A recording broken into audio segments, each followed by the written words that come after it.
According to African proverb, if you want to go fast, go alone. If you want to go far, get together.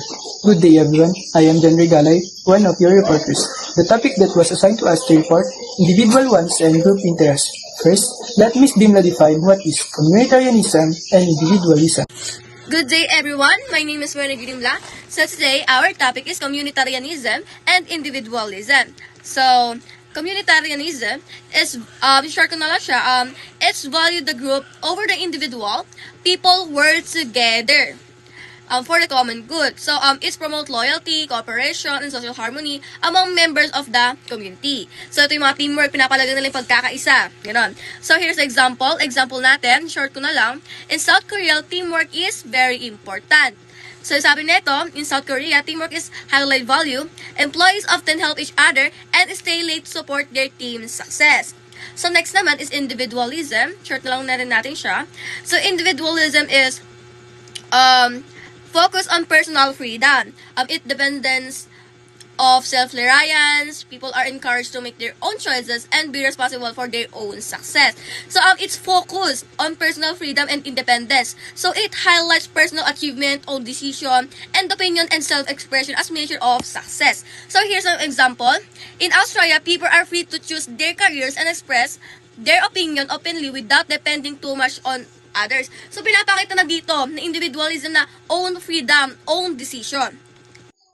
Comparison of Philippine cultural dimension with two other countries, highlighting their differences and similarities. First, Philippines, communitarianism country. Kilala ang Pinoy bilang masisipag, matulungin, inuuna ang kapakanan ng iba kaysa sa sarili nito. Magandang halimbawa nito ay bayanihan, comes from the word bayan which means community. Second, Japan. Kilala ang Hapon bilang masisipag din. Workaholic sila or mga taong adik sa trabaho.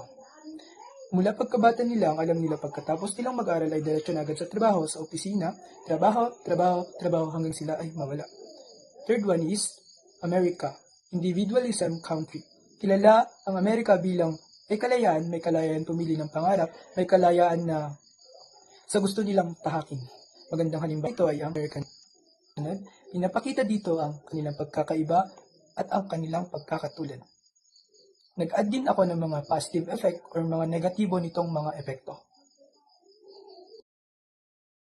So, sa my country, Philippines, Japan, and United States, the type of culture naman sa Philippines is communitarianism, and this Japan is also communitarianism, and United States is individualism. So, yung positive effect naman sa Philippines is people help each other, strong teamwork, and family trees. And then next naman is my positive effect in Japan is promotes unity and cooperation. People are loyal their groups. So my positive effect ng United States is encourage creativity and independence. People work hard. Personal goal. So next naman is negative effect. Philippines naman dito is hard to make decision. People follow the group even if they disagree. So next naman is Japan. People hide their true feelings, less freedom to show personal ideas. So next naman is United States. So my negative effect is less teamwork. People may care more about themselves than the group. Hello everyone, I'm Carl Pereira, and I'm going to discuss the impact of cultural difference on verbal, non-verbal communication, decision-making, and workplace interaction. So let's start first sa verbal communication. So sa verbal communication is alam naman natin na we all have different ways of expressing our own ideas and opinions. So I have in our example sa direct and indirect culture. For direct culture is sila yung mga taong straightforward pag magsasabi ng opinions. So sa indirect culture is sila yung mga taong paligoy-ligoy. Sila yung mga taong hinahaluan pa nila ng white lies bago yung mga sinasabi nila sa'yo. So, pag nagsama itong dalawang ties, siyempre magkakaroon ng confusion kung kunwari sa boss mo is nag-a-ask sila ng yes or no answers. Siyempre is magkakaroon ng confusion between the two. So, sa non-verbal communication is, ito na yung body language, gesture, and facial expressions. So, I have an example sa ating mga Pilipino na nakasanayan na pag nagtuturo tayo ng bagay is ginagamit natin itong uso natin. So, pag ginawa natin yun sa ibang bansa is, akalain nila na humingi tayo ng quiz. So, yun, magkakaroon ng misunderstanding between the two cultures.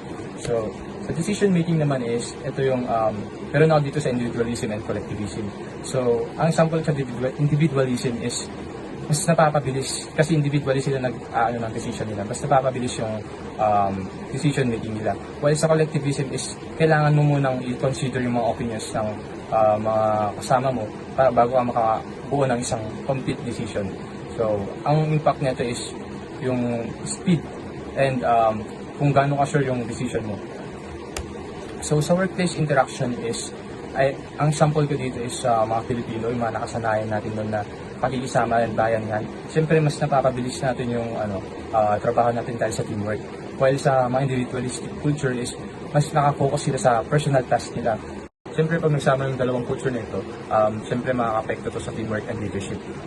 Kasi na nagsama rin sila sa isang business, makaka-apekto to sa magiging performance to sa mga customers nila.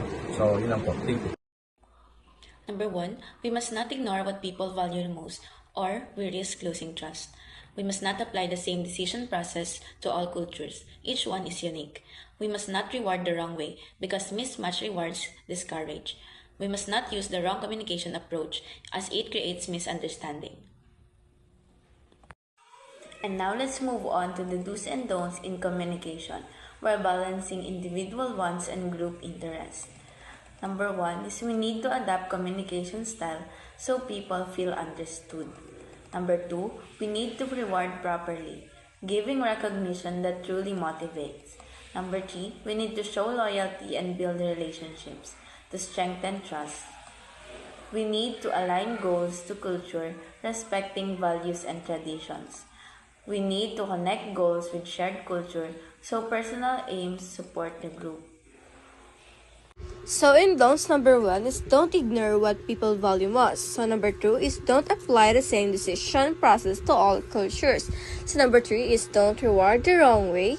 And the 4th is don't use the wrong communication approach. In conclusion, effective communications means respecting both individual wants and group interests.